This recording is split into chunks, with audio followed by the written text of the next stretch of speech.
I mean, it's got to stem from something. So, I mean, you have confidence and you have arrogance. And arrogance is, you have this bravado that isn't backed by anything, right? And that's where that comes from. And confidence is born from repeated action. Yeah. So if you're getting up earlier than everyone else, you're staying out later, you're studying your craft, and you're actually putting in the time, and you've gone through setbacks, heartbreaks, all these other things, and you're still pushing forward, you can get through anything. You know what I mean? And that's where it stems from. Purpose in the Youth. Purpose in the Youth podcast. Welcome back to the Purpose in the Youth podcast.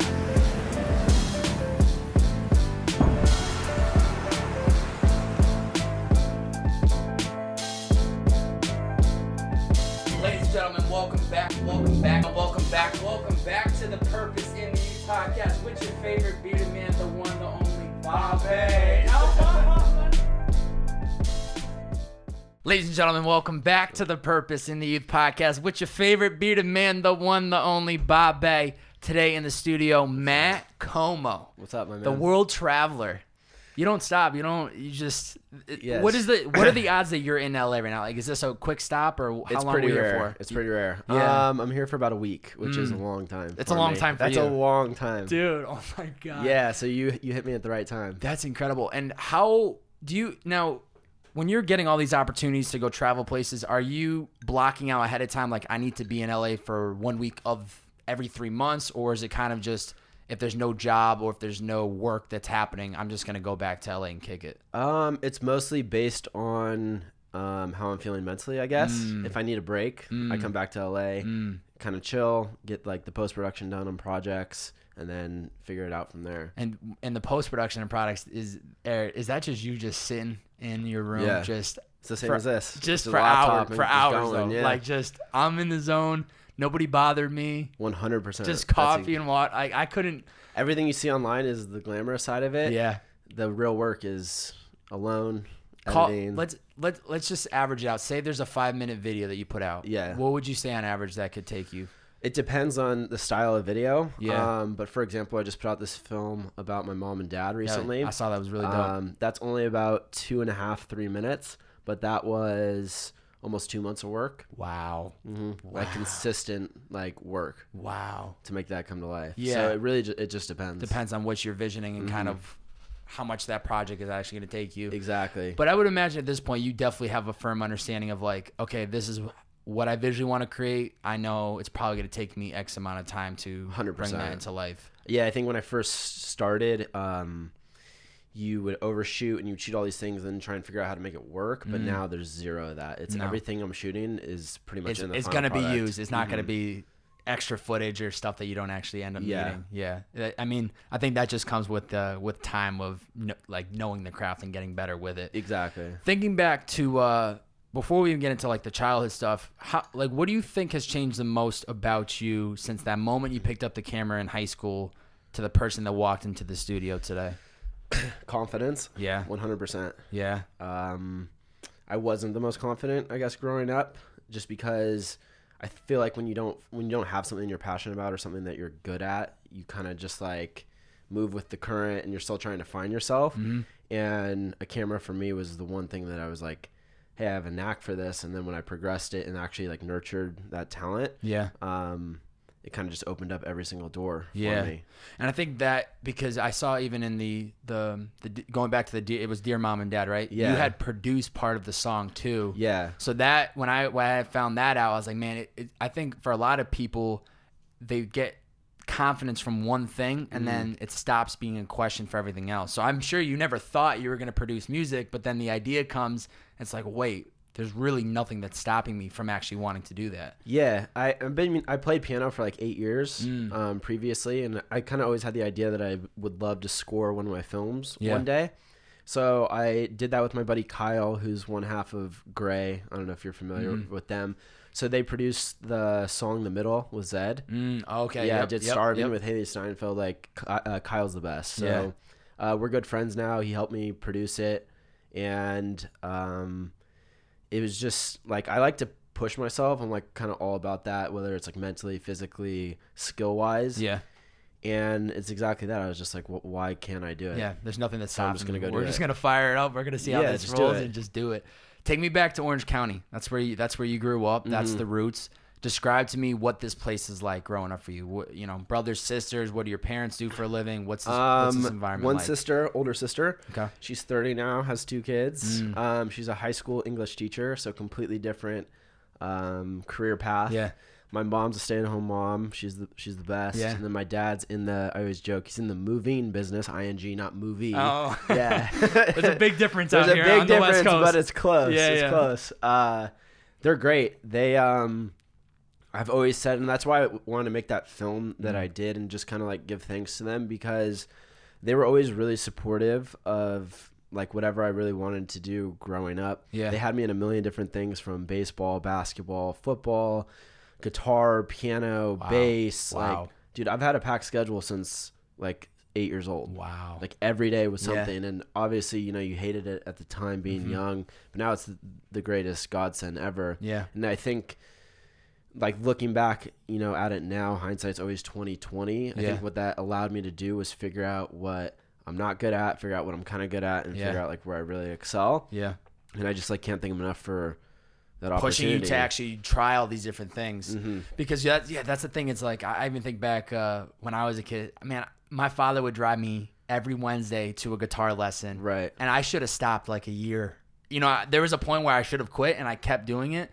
But that push of just go for it and just do it and stay consistent with it, that's the only way we end up learning. And then you end up learning. I mean, trying all those sports, trying piano, some stuff's going to connect, but then some stuff you're just going to say, I'm all set with. I mean, it's all within reason too. They weren't like overbearing with anything and like forcing me to do anything by any means. Yeah. They just, they were just supportive. Like, I have the best parents ever. What do you think, aside from them supporting you and kind of getting you to try all these different things, was there a certain lesson as a kid that they kind of taught you that you still kind of carry with you?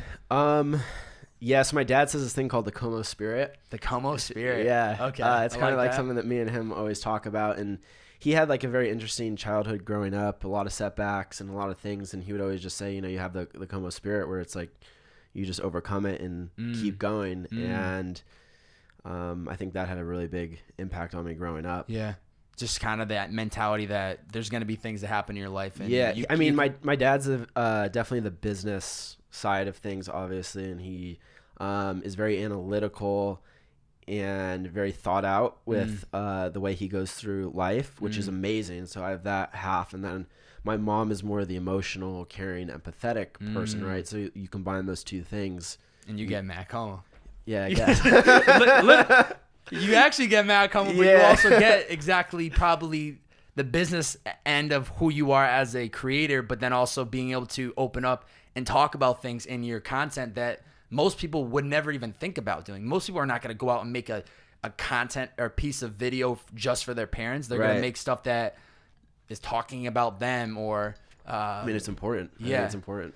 To what? To talk about it? Talk about things? To talk about things you're grateful for. Yeah. And like this whole journey, I didn't do it alone. Yeah. You know what I mean? And there's like definitely been people along the way that supported me and, gave me shots and opportunities, and it's just a way to say thank you. Yeah.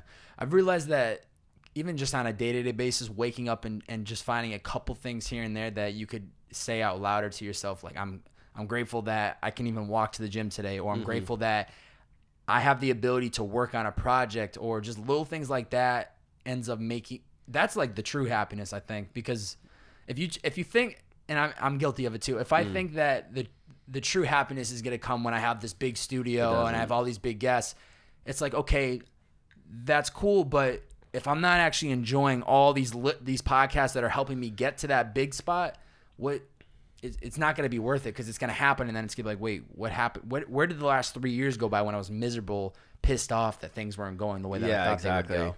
What was one of the first jobs you had, and what was a big lesson from it?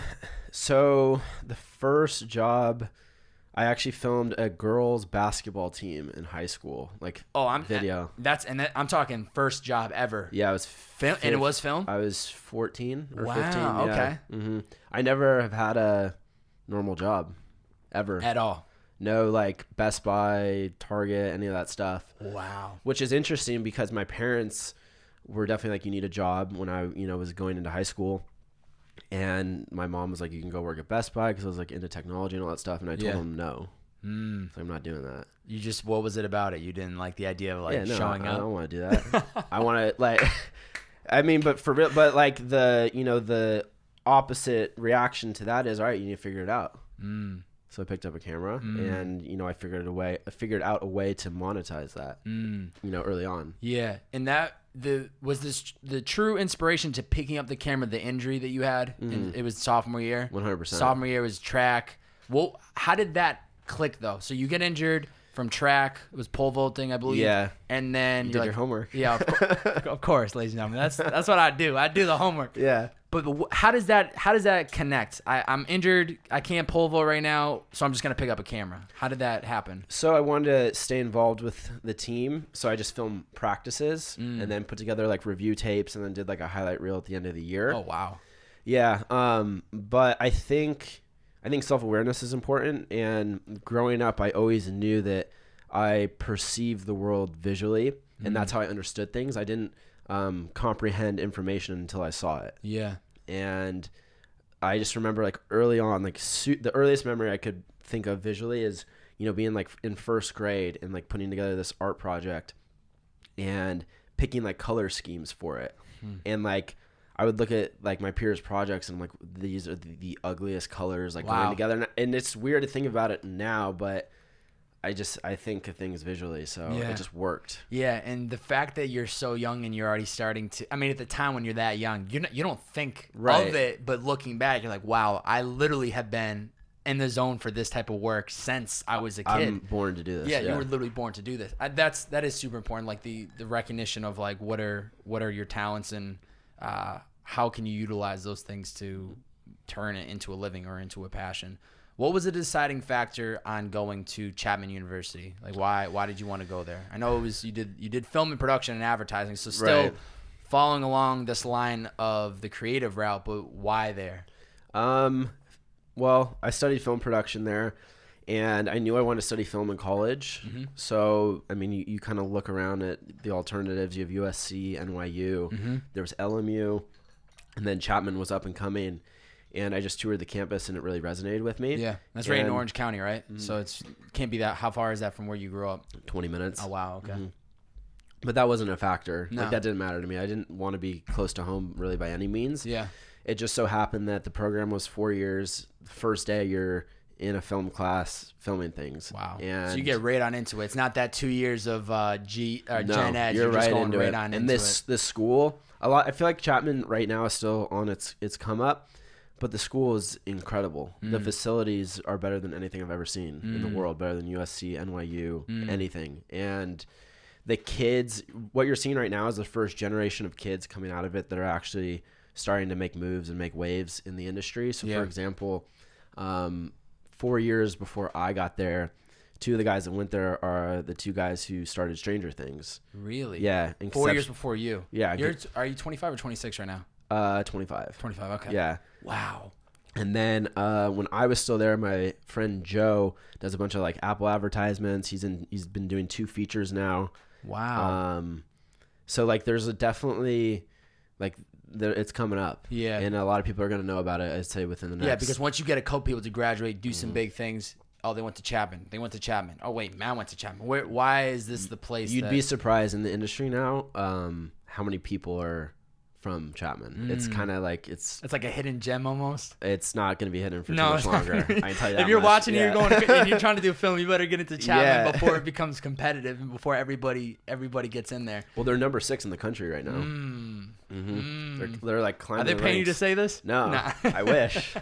Send them the money. Yeah. Send them the money. Wow. What do you think changed the most about you within that 4 years? That's a big 4 years. That 18 to 22. Yeah, definitely. People can change quite a bit. I think living on my own for the first time. Moved out of my parents' house. Oh, so even though you're 20 minutes away, you still lived on campus. Yeah. Okay. Yeah. Smart so man. I haven't lived with my parents since I've been 17. So lived on campus, joined a fraternity, socialized, I guess. Definitely socialized. Yeah. as you do in college. say the least. We'll just let that go. But that's another podcast. That's the late night edition. Yeah, podcast. Exactly. I guess you just come into your own and you figure out who you want to be as a person, and you just figure things out. And I think college is great for that because you can make mistakes and there's very little consequence. Mm-hmm. That's the whole point, I feel like, of that 4 years. You're supposed to learn a little bit, but you're also supposed to like take risks and do stupid shit and learn the hard lessons from it. That's why a lot of kids ask me if they should go to film school or go to college, and I always, if they have the means to do it, I always recommend it. Not necessarily for the information that you get. Yes, it's important. Yeah. But it's a trial and error period. Yeah. And who wants to be 17 and work for the rest of their life? No, that's the thing. It really kind of honestly just buys you 4 extra years to be a kid, have some fun, be a kid, grow 100%. up. Like the 18-year-old that I walked into, the 22-year-old is a game changer. And I think that's it costs a lot of money to go to college, but that's the tough question that I get a lot too is, should I go to college or should I chase this passion? And it's like, you can kind of do both. You can do both, because what I didn't realize was the amount of free time that I had in college, because I didn't have that thing I was working on. So I just would sleep till 9, 10 a.m., go to class, and then go to the gym. And it's already 5. That's what I'm saying. You know what I mean? You don't realize how much time you actually have. But if you go into it with something you're working on, it's like, man, I go to class for 15 hours a week. That leaves so much time to actually do the things that I actually need to do. Right. Were you doing a lot of projects while in school, like for your own self? Like, what was going on within film at that point? Yeah, so I actually almost worked pretty close to full time throughout college, from I would say my sophomore to senior year. Wow. I worked for a racing company, drag racing, and I did all their like social media marketing, all their just marketing in general. I shot commercials for like Ford, Castrol, a bunch of stuff. A lot of people don't know that. How did those opportunities come about? So that family, it's called John Force Racing, and they're from the same town that I lived in. So just one thing led to the next. You have a young kid who's like trying to hustle in film, and I worked for next to nothing and just did it for 3 years. Did you do it because you knew that this was a good opportunity, or did you do it because you were like really interested in the idea of what you would be doing? I haven't really thought about it, why I did it, to be honest. Why did I actually do that? Why did I work? I mean, I like working. Yeah. I think it gives me a sense of purpose. Yeah. And it was a good experience. Yeah. Well, I do find that a lot of times you have to, in the early stages, you have to take on projects. If we're talking film today. You got to do like the projects that you didn't want to do. Work with the people that maybe you don't care to work with, because either I'm getting paid that I can use that to put into the passion, or it's more of I'm actually passionate about this project and I think it's going to teach me a lot. Right. And I think it's that tough balance that people struggle with in the beginning, because as we're really going to get into as this keeps rolling, you didn't just wake up and become Matt Komo, who travels the world and who makes incredible content for Movement and all these other brands. You had to do a lot of that other stuff to get to the point where now I would imagine you're waking up and you have full creative control of what you want to create. I mean, it's sweat equity, Yeah. Sweat equity. I've never heard of that. I never heard somebody call it sweat equity. Yeah. That's what it is. I mean, you got to put in the time and the work.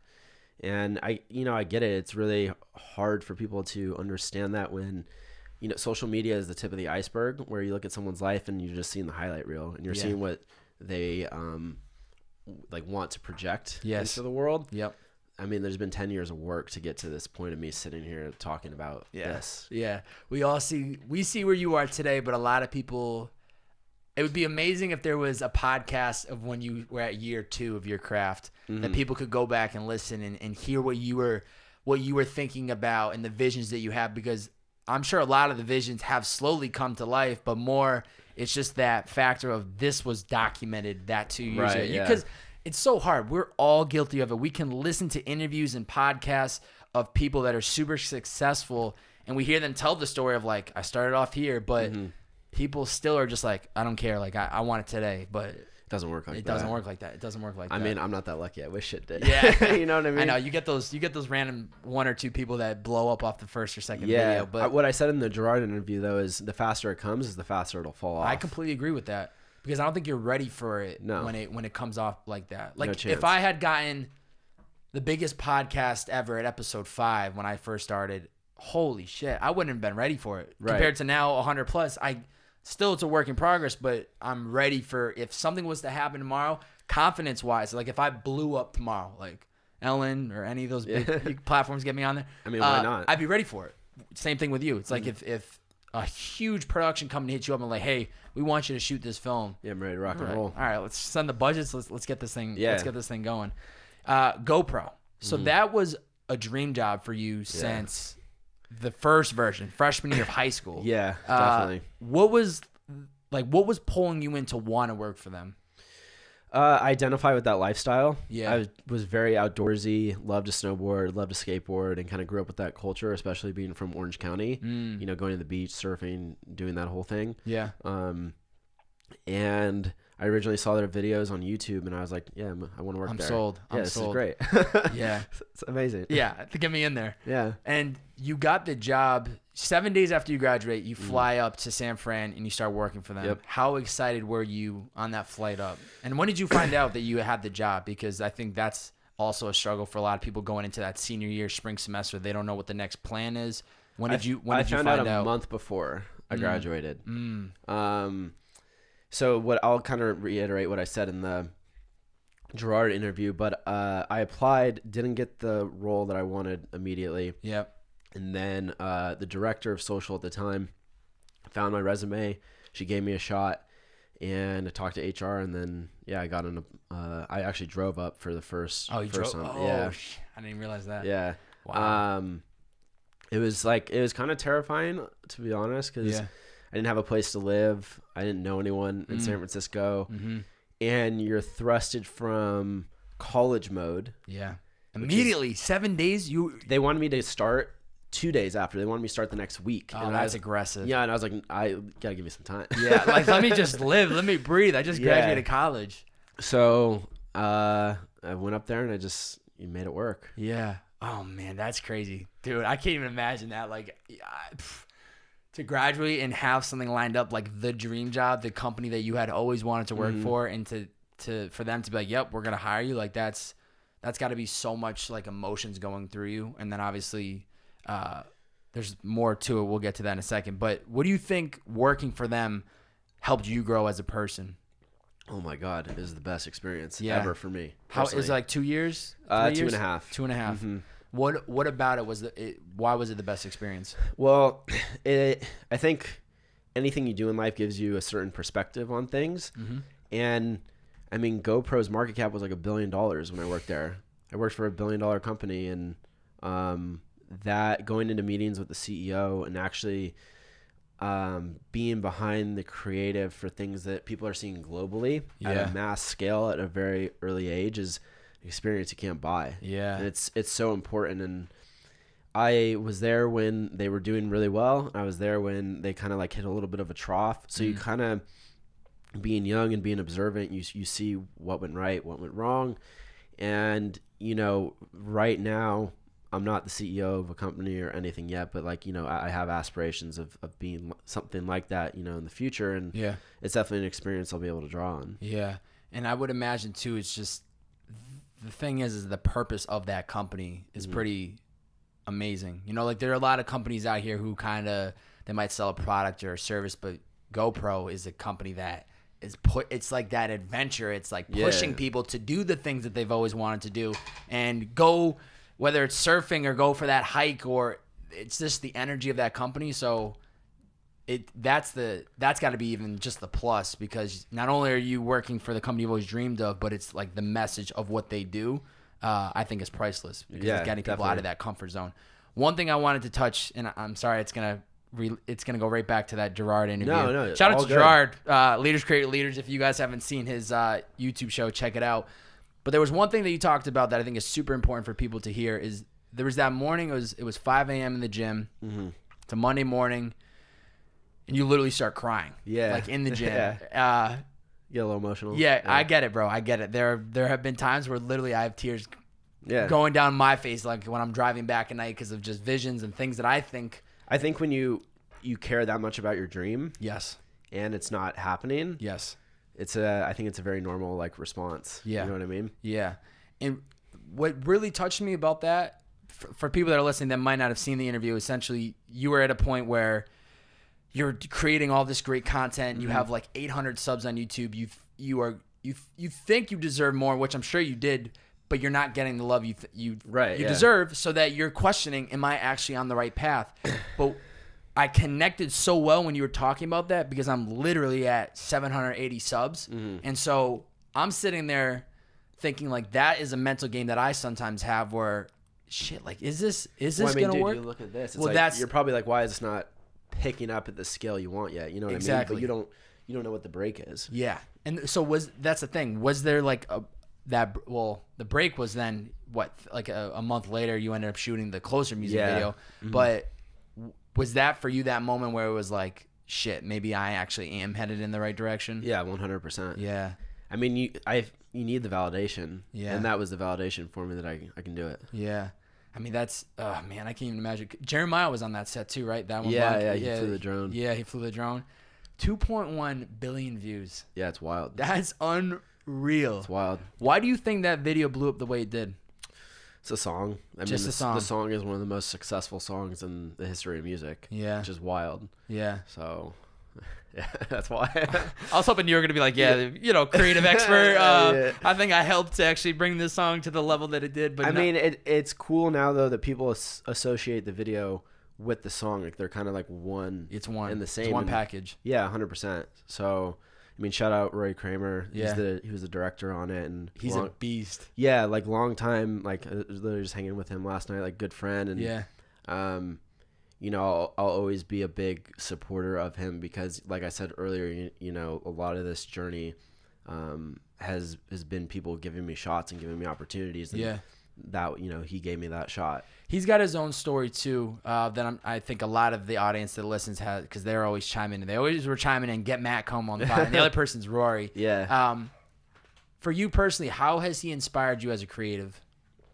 He's a little bit older than you. He's had definitely a little bit more run on the game. But still something that you are going to reach at some point. Yeah. I mean, he has a ton of ideas.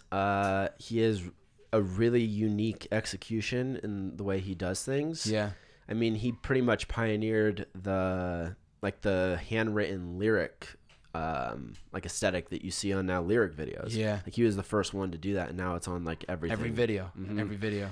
And also tour recaps for artists wasn't really a thing, even 4 years ago, and he was kind of one of the first ones to really push that and make it like a thing. Yeah, have that be like a pillar of a musician's career is like having these videos. So, I mean, he's done a lot. Yeah. And it's inspiring. Yeah, to be around that, to be around people that are pushing the boundaries. And I think the tour recaps too, kind of like we were talking about before the podcast, is it gives insight on who these people are. Like they are just normal human beings, like clearly like super passionate with what they do, but then it's cool for people that are fans of the music because they get to see the behind the scenes of like, everybody loves that. Yeah, I love watching behind the scenes of tours because it's cool to see the grind and the hustle, and then you get to see the characters of these artists because you just hear the songs, you see them on stage, but then you don't realize like they're funny, they joke a lot, they like crack jokes on one another, they pull pranks. Like there's always pranks on those tour recap videos and people just like pulling each other's legs, but it's super inspiring to see stuff like that. Even like Chainsmokers or seeing Rory's content.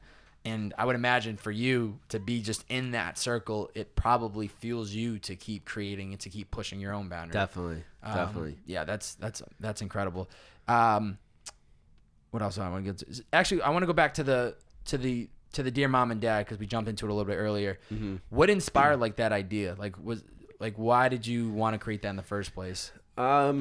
So I think it came from a couple different places. I think the original seed of a thought was having an idea to play on memories. So it was like 3 parts: play on memories, score my own film, and then I had this VFX idea where I wanted these Polaroids to come to life and float.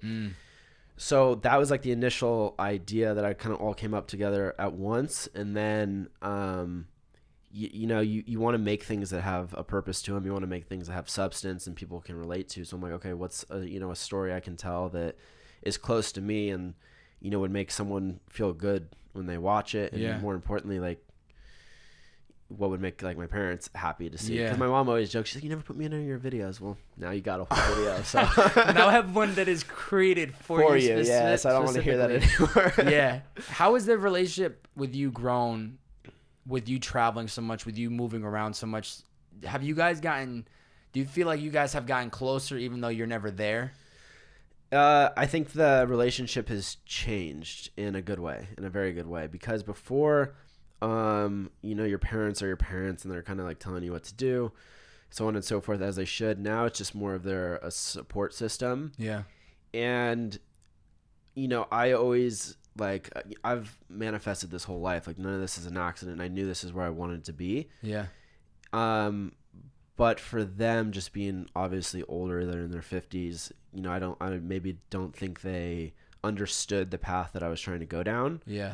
So, like, now that they can see it and they've seen like some of what I guess you consider mainstream success or whatever, and they get it now and they're just super happy for me. Yeah. I mean, of course, I feel like that. I mean, not feel like, but that is the goal of every parent, right? They want to see their kids succeed, like do the thing that they love. But I think it's probably tough, especially my parents are in their 50s too, and sometimes they don't even understand like what I'm doing. Like, exactly. The podcast, yeah. like they see me happy and they see me push all this content, and they I tell them the stories of like the people I'm connecting with, but they still don't fully grasp. I don't even know if my father knows what a podcast is. They will at one point. You know what I mean? At some point, I hope they understand. Yeah. But I mean, that's the goal, right? Like you want to be able to create stuff that not only inspires people, but that your parents are going to be able to be like, damn, that's pretty amazing. And to create something like that, I'm sure it's just like, I'm sure they love it. They probably played it this morning when they woke up. Maybe. Like, I hope so.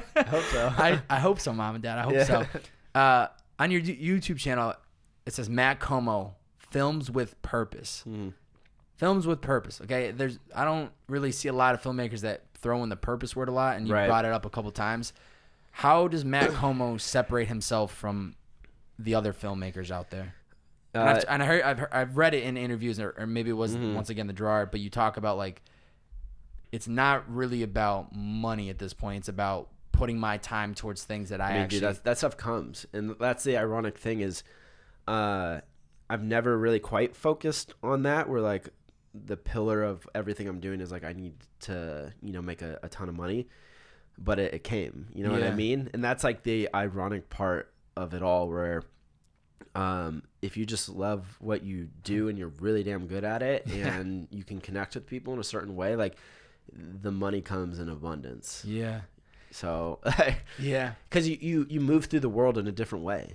You don't look at things and how am I going to make a quick buck off of you?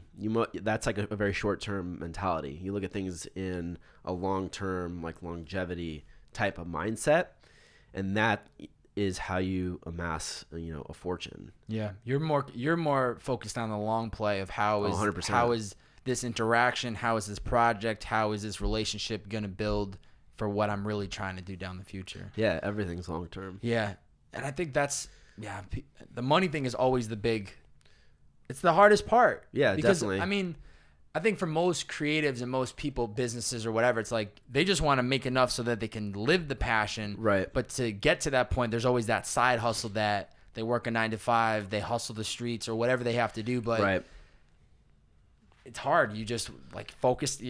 Everything has to be about the money when in reality it shouldn't be. It should just be about the soul art of the creation. Right. I mean, don't get me wrong. I'm not going to be a starving artist and no, I get it. Beyond that end of things. But I mean, just even like looking at this setup here, right? Yeah. If you love something, you figure out how to make it work, and like this will pay off for you. Like there's no doubt that it will, and like that whole side of things, the monetary side of things, will come. Yeah. You know what I mean? And there's no doubt in my mind that I'll be doing feature films and all that stuff, and that has a very hefty price tag associated with it. Yeah. Because you put in the equity sweat, right? Like that's sweat equity. Sweat equity. So that's gonna be like all the projects and all the time that you put in now are just building up to that point that you're gonna be able to charge, or it's not even gonna matter at that point because you're gonna be doing what you actually want to love, and people are gonna be willing to pay you lots of money to do it because they see the passion and they see what Matt Komo can do as a. I mean, they already are. You know what I mean? And it's just like it's just gonna keep going. Yeah. How's that relationship been with like Movement? I really enjoyed that 24-hour piece you had done with them. Shout out to Blake. How's that relationship been? Because that seems very organic and a very natural relationship. Yeah, they're the best. Nobody has anything bad to say about movement. Nobody has anything bad. They're the best. Yeah. I'm literally on a text thread with them right now. So it's weird because I shot a completely separate project in college with a buddy of mine. We went to Arizona and we're shooting this thing for this like app, and it's like, oh, yo, I got to grab a couple shots of this watch. And he pulls out a watch and he starts taking some photos, and it was a Movement watch. And this is like 5 years ago. I think Movement was like, maybe it had been around for like 8 months at this point. Okay. Like brand new. So that was the first time I heard of them. And then the relationship just kind of developed because we kind of run in similar circles. Yeah. And they're just the best because from a creative standpoint, they just kind of let you do whatever you want, to be honest. I mean, within reason, obviously, but there's creative freedom, and that's the most important thing. Yeah. And I think that's when you're going to, obviously, it works best in their best interest because of kind of what the message is for Movement. Mm-hmm. And then if they're giving the people like yourself who are creating this stuff, do what you want, this is the budget, make something dope, and then you're going to love it because you're not in a box of like, I have to do X, Y, and Z. I just need to provide a product that pushes this idea of what they're kind of spreading. Exactly. Yeah, they crush it. Shout out to Blake. He's a beast. He's an absolute beast. You made the comment though about feature films. What do you see in the long play? Like what are you working towards? Is there a certain project you want to see happen? Is there something that you definitely are like working towards? Yeah, definitely. I'm gonna be like pretty tight-lipped on kind of what's coming up. Don't. I got it. You don't have to. No, it's all good. But like as far as just generalizations and long-term stuff, like it'd be great to do a feature film. It'd be cool to like drive down Sunset and have billboards out for something that's like a global release of a film. So yeah, there's a lot of things I think I would like to do that. I'd like to be a creative director for another massive company. Yeah, imagine being like a creative director for Nike or Adidas or something like that scale. Yeah, it'd be really cool. Yeah, that'd be badass. Yeah, especially to see awesome. Your face on a billboard or even a project like a Nike ad that you directed. Like that'd be pretty awesome. Yeah, it'd be great to kind of see that happen. But I mean, I don't see why it wouldn't happen. I like, even though we're still midway through this podcast, the confidence is very obvious to me. Like you're very just firm, and you just know what you're capable of, and you've decided. There's a big Will Smith quote that I'm always pushing that I love. You just decide what you want to be and who you're going to be, and the universe gets out of your way. And that is the energy that I've felt since this podcast started, is that you have known and you just decided, and it hasn't been just pure luck. It's been that consistency of just putting your head down and doing it when nobody was watching you. Yeah, well, I mean, it's got to stem from something. So, I mean, you have confidence and you have arrogance. And arrogance is, you have this bravado that isn't backed by anything, right? And that's where that comes from. And confidence is born from repeated action. Yeah. So if you're getting up earlier than everyone else, you're staying out later, you're studying your craft, and you're actually putting in the time, and you've gone through setbacks, heartbreaks, all these other things, and you're still pushing forward, you can get through anything. You know what I mean? And like that's where it stems from. Yeah. Like what's gonna stop? Yeah. Me or anybody else. You just do it. You know what I mean? Yeah. You just translate all those emotions and kind of just let it fuel you to keep moving forward. Just keep going. Yeah. And even in the tough times, know that. I think it also helps you just getting little wins, little successes, because then it gives you a taste of what could really happen in the long play, of right? What could really become something bigger if you stay consistent and you keep putting that small baby step forward in front of each other over and over and over. Right. 2 fan questions that I got. First one, Jasperette, I think that's how you say your name. I'm sorry if I butchered it. I'm terrible with names. How do you fight the feeling of being unmotivated to shoot and creative block? Ooh, that's tough. That's a good one. Stop making things all together. Go do something else. Go work out. Go skate. Whatever your other, I guess, thing is. Just go do that. It's tough, especially like film is hard because people like once you see something, it's always like, okay, what's next? Whereas in music or a different art form, if you have a hit 5 years ago, you can play that hit and people still like it and resonate with it, and it feels fresh and new. You hear it at a club and you still vibe. Film's not like that. You know what I mean? Like you see something, you maybe watch it 1 or 2 more times, and then you go on to the next thing. And I think mentally that's like pretty difficult to do. And especially too, you can't make things that don't have a story. You know what I mean? So coming up with a concept, executing on it, and then having people be able to relate to it is a very difficult thing to do. Yeah. So whenever I get in like a creative rut, I just shelf everything and just go do something else. Take your mind completely off of it. Go work out, skate, or just do something that's gonna refresh you.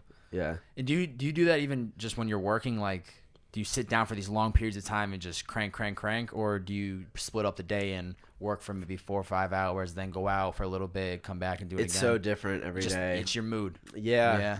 That's the hard thing with being a creative. A lot of it is based on moods, and it's not transactional like sending an email where you can feel down, you can feel up, and you get the email done and it's out, right? Yeah. If you're not feeling good, you're not going to make anything good. Yeah. You're not going to create something that's your best work, and that's why it's a very tricky industry and profession. Yeah. Do you find that there are certain times of the day that you work best? Have you gotten into it? Fluctuates. Sometimes it's morning, sometimes it's night, Yeah. sometimes it's middle of the day. Yeah. It really depends. Yeah, because I would imagine even when you're traveling, are you able to get a lot of that work done, or is it more of when you're out and about, you're just focused on capturing everything? It's hard. Yeah. I can't even imagine. Yeah. Because you're in it. This is the thing that I think of. Okay, I'm in Spain right now. I'm shooting a video. I'm not going to go sit in a coffee shop for 4 hours and edit. I'm going to go explore because I'm only here for a week, and maybe I won't be back here for years or something. Right. But at the same time, you still have to get stuff done. So it's like, how do you balance getting work done on top of going out and capturing everything? I don't even really have an answer to it. I just do it because a lot of the times you're on production, you're shooting, but then you are in different stages of other things. You're in post-production on another project. You're in pre-production on one.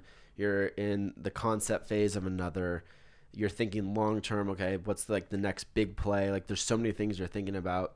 And then I think sometimes what I'm trying to get better at of understanding is you have all these like big things, and then when you're making the film, that's when you get back into like the nitty gritty, and you're switching your mindset on a dime within minutes every single day. And it's, unless you're doing it, it's a hard thing to understand and explain. You're just juggling a bunch of different ideas at different rates. Yeah, well, filmmaking is so meticulous, and everything needs to have context. Everything needs to have continuity. And you're always thinking, how is this shot going to relate to the one before it? How's it going to relate to the one after it? And then how does it fit into the puzzle of the entire story? So that's just one project. So imagine doing 6 of those at a time. Oh my God. Yeah, it's hard. Yeah. It's really hard. Yeah, you really got to love it at that point. Yeah. Nobody that gets to your point is doing it solely because, I'm going to make a lot of money doing it. It's because, No, I you actually gotta love it. You got to love it because you're literally living and breathing it. But to imagine 6 different projects and different stories. It's wild. And, oh, man, that's got to be tough. The other fan question I had was 2 guys. They separately asked, but I put it into one. Nicholas and Aiden. They want to know, how do you assess charging clients for projects? You don't have to get into specific numbers, but how do you assess those? It's tough. Because I think a lot of it is also based on where you're at career wise. Or if you're just starting out, you're not gonna be able to charge a big rate. Yeah. So it's a really tricky question. It also depends on are you just doing the production side of it? Are you using your own social to push it? Right. So I have an audience and a family of supporters that, like my work. So that, plays into a lot of the price with brands, what I mean? Because it's distribution. And then, there's so many different factors. There's a lot of different factors. Yeah, because it's one thing if a brand's going to pay you and then you're going to give them the content, or if they're saying, we want it, but we also want you to post about it too. And be in it and talk, like, you know what I mean? There's a lot. Wow. Yeah. I would suggest to both you or anybody that's listening that really wants to get into the depth of how to charge clients, go to episode 97 with Reese Hopper. He's a freelancer. He pretty much helps he does a lot of this creative stuff with Jeremiah Davis, that one blonde kid who was episode 71. Reese gets into like the whole entire conversation of how to take your ideas and bring it to life. And he brought a lot of good insight. So hopefully that'll help you guys. What are you most grateful for today? Today, right the second? This very moment, at 11:59, September 27th.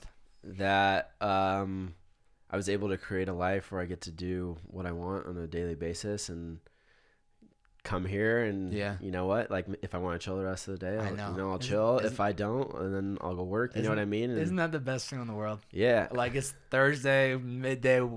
That's to me is success. Being able to control the day and do whatever you want. I freed myself of like the corporate system. Yeah. You know what I mean? Yeah. That's crazy. I didn't even really connect those dots, but you're growing up, you never have a job, but then you have this dream to work for GoPro and you get the job. Like, was there, even when you were working there, was there ever a moment where you got sick of the whole concept of the 9 to 5? Of course. Yeah. I mean, at the end of the day, it's a job. Yeah. As cool as GoPro is, you know, it's like we talked about social media. There's a side that every city sees. Yeah. For GoPro, it's, you know, people snowboarding, doing all these cool things. But then there's the business is a business. Yeah. And then it's a lot of emails, sitting down at a desk, and meetings. Yeah. You're not actually out there. You're not GoPro team guy, like everything. I mean, I did all of that towards the end, but in the beginning, went away. Yeah. In the office 30, leave at 6, constantly, every day. Yeah. In meetings, like five meetings a day. It's wild. Yeah, same schedule over and over. Was it hard for you to leave? What was the deciding factor? Yes and no. I mean, I'm young. I just turned 25. Yep. And that was an amazing chapter in my life, and I would not take a second back from it. But I want to try new things. Like everything has a shelf life, and you just move on to the next thing and just moving on. Would you have been able to graduate and go full time as Matt Komo, or were you still very much? I don't think I would have wanted to. No. Nah, I wanted to do that. I wanted to do GoPro. That was more of like a personal thing for you. Yeah, because you always as a dream. Yeah, it's a personal achievement. I want to check that one off. Yeah, and I did. Yeah, at least you can look back and be like, hey, I did it. You know what I mean? Like exactly. That's super cool to be able to. Once again, a mini success. You saw it, you had the vision for it, and you made it happen.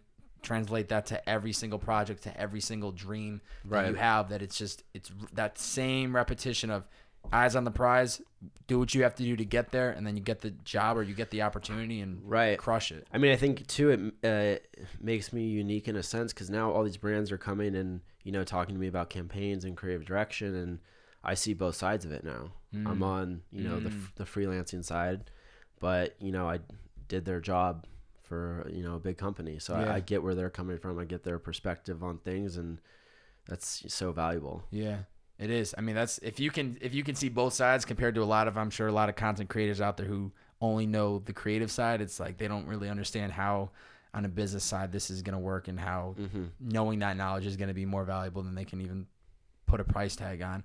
What's the best advice you've ever received? Who was it from? Oh man, I would have to think about this for a sec. That's a really good question.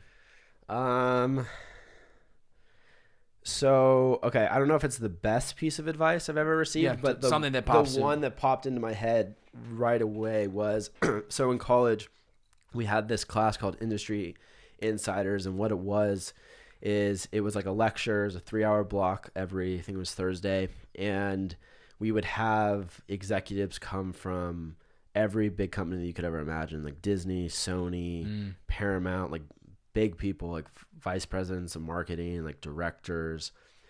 And this is bad, but I forget who the guy was that told me this. It's but okay. He was someone really important in the industry, and he did his talk, and he like hustled out of the classroom. He had to leave, and I literally like crazy. I literally like chased this guy down pretty much. And I forget what I said, but what he told me was, because at the time I was like still figuring out what I want to do after college, and you know, there's so much uncertainty, and I hadn't gotten the GoPro thing yet. And what he said was to not worry, and he's like, all you got to do is just get on the right train and work your ass off, and you'll be good to go. So the right train is get involved with the right company, with the right circles, the right people, work hard, and you'll be fine. And that's what I did. GoPro is my train, and I worked hard, and it worked itself out. Yeah. Do you ever struggle with like patience? Yes. We've talked about it a lot, but like that's one thing I think a lot of times in the early stages of getting something started, but even as I'm sure to who you are today, that might be something you deal with. Like, how do you deal with, you have all these ideas and you see the long play, like how do you remind yourself to stay patient and enjoy the process? I guess it just depends on what you want, so to speak. I guess I deal with that by just working and doing and knowing like mentally that if I'm working on whatever this is right now, that's all I can really do. Yeah. So everything, it'll come in time. You know what I mean? Yeah. So I guess I used to like have a hard time with patience, I would say a couple of years ago, but now you're like spot on. You know exactly. Just like things are gonna happen, and I'm much more mellow about a lot of things. So you're not stressing like, oh, I gotta go get this done. I just let it naturally happen. Not really. I used to be like that. I used to stress out all the time, and almost have anxiety to the point where it's like, oh, I gotta do this. I gotta like get up and go. It's not really like that anymore. What about day-to-day routines? I know even though you don't have a schedule. So, figuring that out. But are there certain things in your day that you need to do to feel like you've accomplished?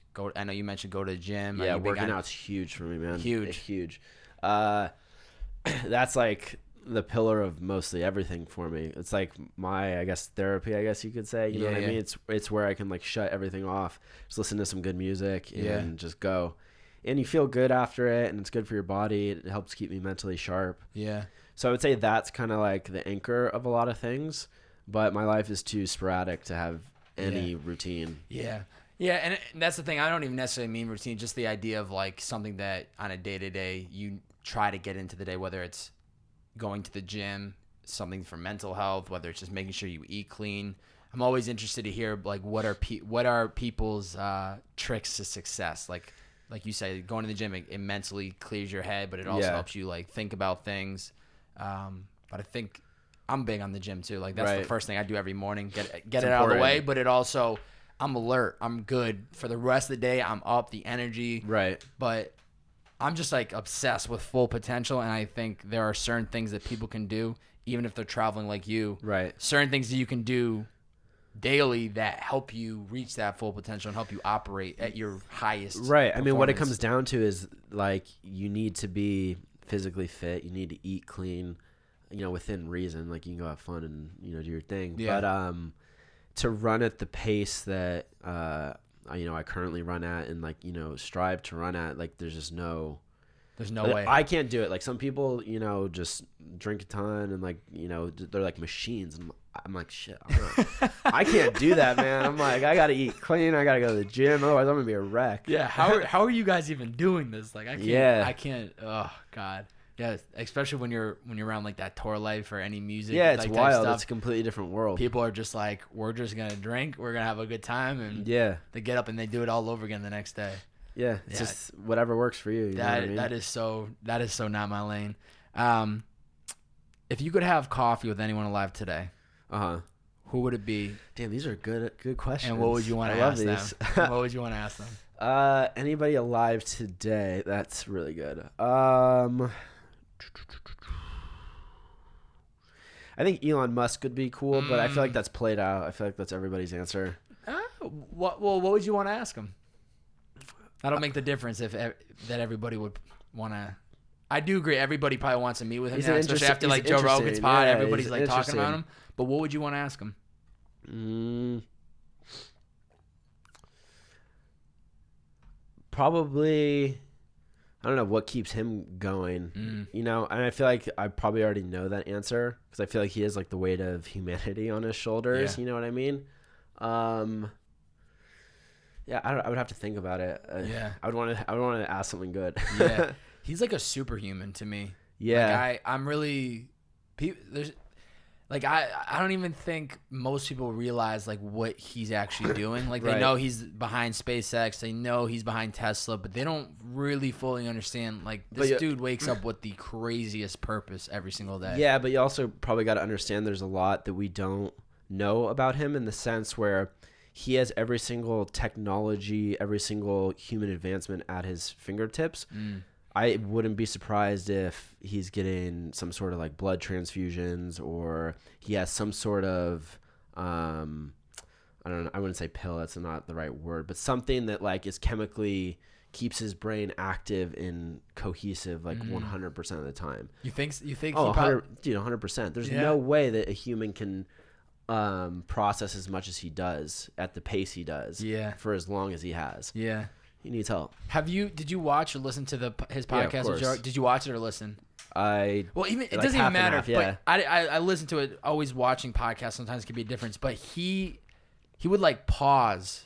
I don't know if you noticed this, but it wasn't like a normal conversation for Joe. Like he would like, it was like as if Joe was sitting down with a computer. Yeah. And he would spit out the question and it would Yeah. process. I mean, he's thinking, and it's like yeah. thinking it, and I respect it, like thinking it through before he actually says the answer. But I was so amazed at like. He's a computer. I don't know. I don't like no disrespect to Elon, but he's like a human computer. Yeah, he's different. And that's why when you're saying like the blood transfusion and all that's this, just a theory or yeah, something no, like that. You know what I mean? I know it's a theory. I'm not Yeah. saying you're definitely calling it that that's the truth, but I'm like saying like he actually could be correct. Like he could be taking some type of shit because I don't know. There has to be. Yeah, I don't know. Would you go to Mars if he offered you a free ticket? I wouldn't. You're not interested in that type of No stuff? chance. No. Because it's too long. It'd be like decades to get there and back. How am I gonna make videos? I know that's the crazy part. Like, I think it's a 6-month trip to get there, or It's something crazy. Then, I don't know. I think it's cool, but at the end of the day, it's like I like planet Earth. I like my life here. You know what I mean? And like at that point, I'll have a family or something. I don't want to leave them. Yeah.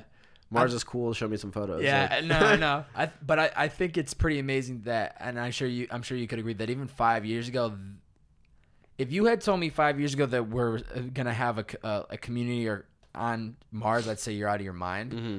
But as of today, I can confidently say that I'm not surprised that that's going to happen. Right. So I think that's a crazy shift that he's been able to kind of create and show people like this is gonna happen. Well, I think what's interesting is that technological advancement is exponential. Yeah. So, I mean, you look at human flight, for example, like the Wright brothers, you know, took flight, I think it was in late 1800s, early 1900s. So then you consider 100 years of innovation to where we're at now. Now we're considering landing on Mars. Yeah. So you think about the next 100 years of advancement, and it's interesting. Yeah. It's very interesting. It's going to be very interesting, especially with AI and all this other. Yeah, that's a whole nother conversation. That's a whole nother podcast. What do you think Matt Komo's purpose is? That's a good question. I think it's a really good question. You got the heavy hitters. Every time you say that, it's a pan like that. Because I don't want people to come in here and think this is just like I don't know. The whole thing is when I just want to make sure that I always create some type of podcast for whoever the guest is that I want them to leave refreshed because they've been able to look back on their life, but I want them to know that this wasn't a waste of time. Yeah. That it wasn't just like, oh, tell me about like where did you grow up? Like, like do that little bit of research to know just some things and kind of pull the conversation out, because I've seen it on podcasts and I cringe when they're like, where'd you grow up? Oh, word. Yeah, it's all like there's superficial. there's no detail to it. But what do you think Matt's true purpose is? Well, I think it's first and foremost, profession-wise, I'm a filmmaker, right? But then you strip that down and you look at the person behind what I'm creating. I think it's being the person who overcame every obstacle, just kept pushing, and did things in a wholesome way. And never had to tear anybody down, never had to screw anybody over in the process to get to where he wanted to go. Yeah. And I think a lot of my purpose is I didn't have necessarily a person that I looked up to growing up other than, my dad, but like a figure in like the spotlight. And I would love to be that person for a lot of people, because, when I was coming up in film, I would send out, we didn't have Instagram DM at the time, so I would send out like Facebook messages to, tens to 100, of people that were making cool videos that I kind of admired, who I would like, thought would be cool to connect with, and not a single person ever got back to me, ever. And I always just thought, wow, that would be amazing if like someone just watched my YouTube video that I sent them, or just said like, good job or whatever. And I promised myself back then when I was like 16 that if the script was ever flipped, that I'd be the person to respond, give support, like help bring people up.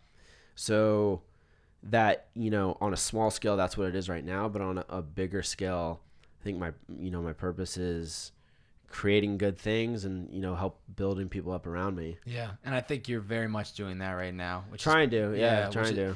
Even, at the end of the day, it doesn't matter about numbers, but like even the people that you are impacting is pretty amazing. I mean, I was even stoked to see that somebody had tagged the podcast page in your comments yesterday. It was like, there were two separate people. They were like, yo, he's going to be on Bobby's pod. And then they tagged Purpose. And I was like, man. And what really was interesting. So I replied to those guys and I was like, oh, this is dope. It's going to be great. But then I quickly just kind of like just skimmed, and you were responding to every single person, which to me was like, man, this is, you don't have to do that. That's the thing. I do you don't that on have everything, to. YouTube, Instagram, Twitter, everything. Yeah. Has there ever been a message or a story that really has resonated with you? Yeah, dude, it's wild. I get the craziest things. Yeah. Like people like going as far as saying they, almost want to take their own lives, and they would watch my videos, and like that was the one thing that pushed them to just keep going, and like, there's a light at the end of the tunnel. And, I respond to everybody, or, I try to within reason, with my schedule, because it's important. At the end of the day, it's like, it's a person who cares enough about me to follow me, comment on my stuff, and like genuinely support what I'm doing. Like, I'll care about them back every single day of the week. You know what I mean? How do you respond to a message like that? Thank you. And you just give support, and just for them, like, it's weird because I don't think of myself as like this person who, I don't know, is this like, not superior figure. What am I trying to say? Like someone that like is above someone. You know what I mean? Yeah. But for a lot of these people, they look at me and they're like, he's so good. He'll never be I'm able like to their talk. idol or something. I never think of it like that, but I try and put it through that lens, and like it probably feels like they're like, wow, I look up to this person and he's actually taking the time to respond. Yeah. That's like a rare thing. Yeah. Because I just think when I was 16 and if I got that response, it would have meant the world to you. Yeah, it would have meant everything, right? Yeah. So then you take that idea and you put it in the lens of someone who's in that mental state, and like someone they respect and admire is actually taking the time to care about them. That's all maybe that's got to be the changing point for them to definitely wake up and be like, wait, what am I doing? Why am I thinking this way? I mean, that's what I want to be. I want to be that person who can do that for people no matter how big I get. Yeah.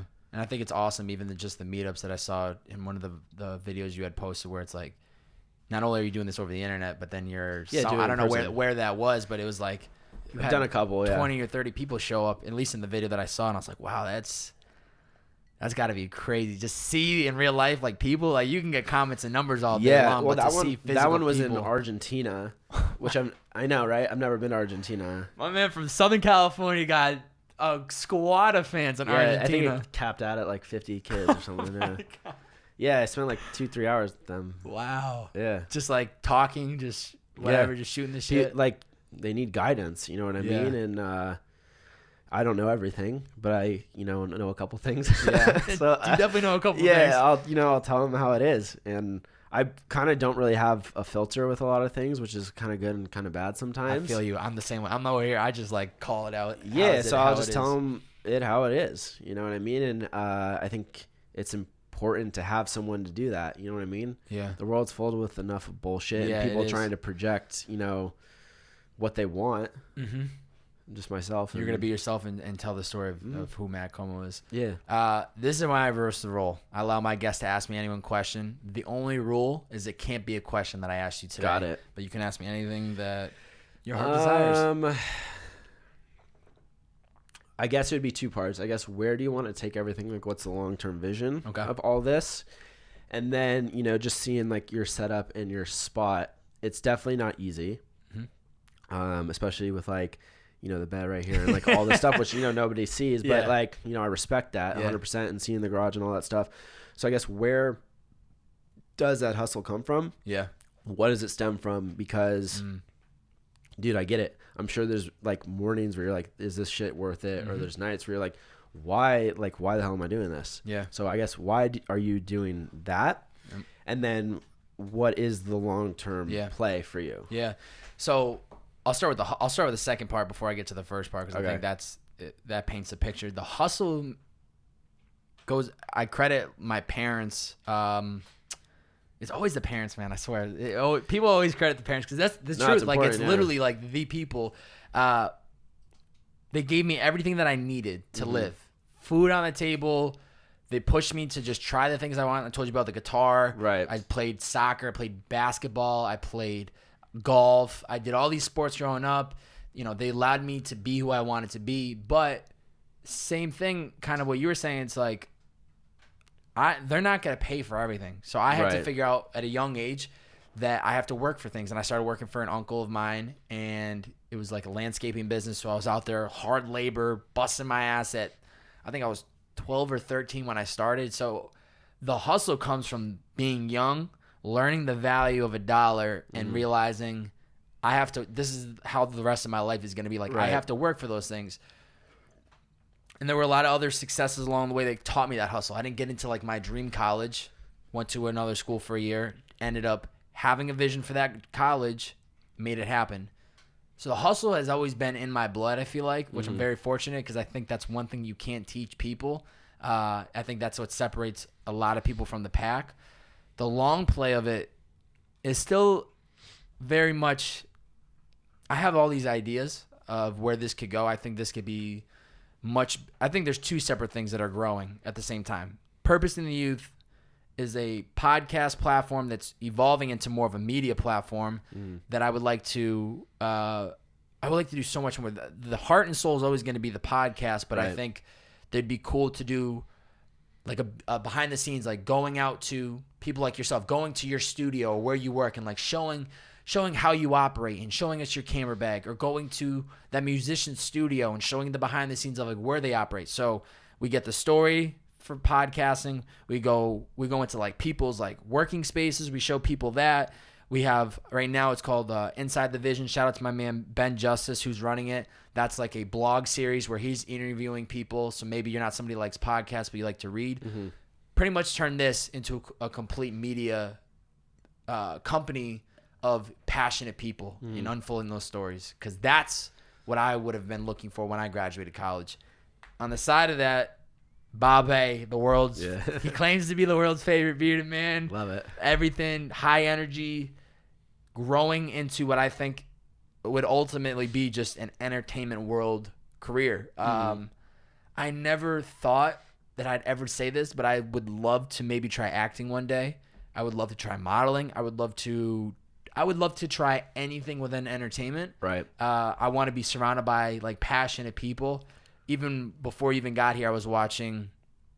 Once again, I was just getting into the. I get weird. And I just like zone in on like the videos. And there was the I think it was Hawaii. You were with Rory. You were like 4 or 5 other people, and then you guys went on a helicopter. And I'm just like visioning what that feeling would have been like had I just been there just to be part of it. Yeah. And that's the shit that fires me up. Like, I want to be doing entertainment. I want to continue to push myself, grow a lot of confidence, and ultimately just surround myself with super passionate people that are striving to do bigger things than themselves, because I think that is priceless. Yeah, it's important. It's important. You got to surround yourself with people like that. And it motivates you to just like push yourself to the boundary. And man, if you could have met who I was 2 years ago when I started this off. A lot different. I mean, I've always been a naturally pretty confident person, but not to who I am today. Like, I just call it how it is. Right. I'm truthful. I show people a lot of like my Instagram story. I'm like, yo, what up? I'm in the bedroom. Now I'm in the studio. Now I'm in the studio. Now I'm in the bedroom. You know, so that's like awesome. I show people the realness, and I think people appreciate that. On top of, I fund this entire project passion through Uber, and I've gotten people that have DM'd me like, yo, can you just like make Uber content? And I'm like, dude, I don't want to be known as like the Uber guy. That's just the way I'm funding it. But like, don't get it twisted. So I don't know. It's fun. The patience thing was for me a hard part, kind of growing both. But I've gotten much better after seeing and getting people like yourself. Like, I was fired up last night, even just like DMing you. I was like, man, I can't wait for this shit, because these are the stories that I had wanted to do, that I visioned getting on when I first started off. Yeah, it's weird how you can manifest. You can manifest things. You just do it. You just keep your head down. You stay focused on the project. Stay focused on what you're trying to do. And if I can provide any value to people that listen, like it's pretty amazing to me. That's pretty like badass, I guess you could say. So yeah, that's where the hustle comes from, and that's kind of where I see this going and where I see myself going, and just. I don't see why it wouldn't happen. No, I decided Exactly. this is what it's gonna be. This is how we're gonna do it. So now it's just playing those steps out and trying. That Will Smith. Oh, he's the best. He is the best. Did you watch the helicopter jump? Dude? I haven't. No, Oh my I haven't. god, I watched it live. Is it crazy, bro? It's just the adrenaline, you know. Like when I think about it, I'm like, it's really not that bad. He's attached to a cord. He's all roped It's so up. wild, like, though. But dude, Yeah. if you put me up in that helicopter, there's no. You'd have to throw me off the helicopter. You'd have to throw me off. Would you? I know you're crazy with the cliff jumping. Yeah. Is there something that you're like dying to do extreme? Not really. Nah, not really. I think it'd be cool to skydive eventually. Have you ever gone? No, not really? yet. Nah. Not at all. Mm-mm. Not because I'm scared to or anything. It's just the opportunity hasn't presented itself. itself. Yeah, because I want to get certified and you want to really do it. Yeah, do it proper, right? So I just haven't had. I think it takes like 2-3 weeks. I just haven't had a block of time to just go do it. Fully commit to it. Yeah, I don't want to go just go do a tandem jump and be like, oh, I skydived. Yeah. Nah, you want to do the real. We'll go all in. Yeah, of course. Jeremiah Davis, get this man out of the plane. If you talk to him, he's be like, well, I called Komo 2 years ago, said that I'm getting certified. You should go do it. I guarantee you he'll say that. And he did call me, and I was busy that weekend, and I couldn't do it. Wow. So it's truthful. It wasn't like you were backing out. You just the time. No, I just couldn't do it. Yeah. Oh, that's savage stuff, man. I mean, hey, if you do it one day, please make a video on it. Yeah, definitely. Please make a video on it because that shit it's really pushing yourself to the edge with that stuff. Closing questions. Where can people find you on social media? That's the most obvious question. Matt J. Komo. Matt J. Komo. Yeah. What's the middle name? John? It's Joseph. Someone took Matt Komo. I'm like, damn. Yeah. That's annoying. Let's call him up. No. I'm buying it from him, but just to own, not to.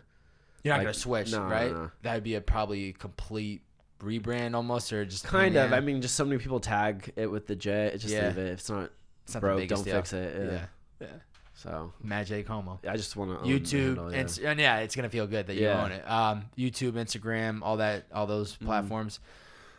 Before I ask the last question, thank you for coming in today. Yeah, appreciate you taking time. I know you're a busy man. I know you're out here creating some incredible visual content. As I said, I think before we started the podcast, amazing stuff that I will never have the patience to sit and learn and do, but I respect that craft so much. Thank you. And I'm sure the listeners and the followers and the people that watch your stuff, you fire them up. So keep doing your thing, keep grinding, keep hustling, and hopefully we'll see you jumping out of a plane soon enough. Yeah. Closing question for you. What's the best 2 to 3 pieces of advice you'd give to somebody that's listening, hasn't found a passion, hasn't found that purpose just yet, is lost? What do you say they do? Just keep trying new things. And then, I believe everybody gravitates towards something. Yeah. So they think about something, whether they like to watch football, they like to go to the movies. Everyone has something that they're drawn to. I just don't know why people don't expand upon that. You know what I mean? If you love to watch football every single Sunday and that's your thing, and you're watching Sports Center, why not go intern at Sports Center? You know what I mean? Or you love going to the movies, get into the film business. You love EDM music, go intern at Insomniac events and go do something, go to a record label. So everyone's interested in something. No one's not interested in it, so what I mean, I don't know, just go push a little bit further with the things you're already interested in. See where it takes you. Where it goes. You know what I mean? Yeah. So I mean, another Will Smith thing. I think you said it's hard work and hard work out. What is it? Hard work beats out talent when talent doesn't want to work hard. So I mean, you don't necessarily need to be the best at it. As long as you enjoy it. Yeah. Matt Komo. Yeah. Thank you for coming on the show, brother. Of course. Absolute pleasure. We'll catch you guys next time. See ya.